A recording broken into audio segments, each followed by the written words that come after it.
చేయట్టు, వాళ్ళు సరైన గౌరవం ఇచ్చేట్టు, అలాగే వాళ్ళ కమిషన్స్ కూడా ఇరవైకి వస్తున్నాయి, వచ్చినట్టుగా 4 వస్తున్నాయి తప్పితే సీక్వెల్గా రావట్లా.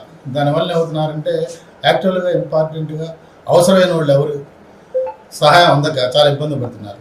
కాబట్టి అవి ఇప్పుడు సరి చేస్తారని డీజే గారితో మాట్లాడి, అలాగే వాళ్ళకి స్టైఫండ్ రావాలి. స్టైఫండ్ కూడా గత తెలుగుదేశం ప్రభుత్వం 15,000 ఇస్తారని చెప్పేసి అన్నారు.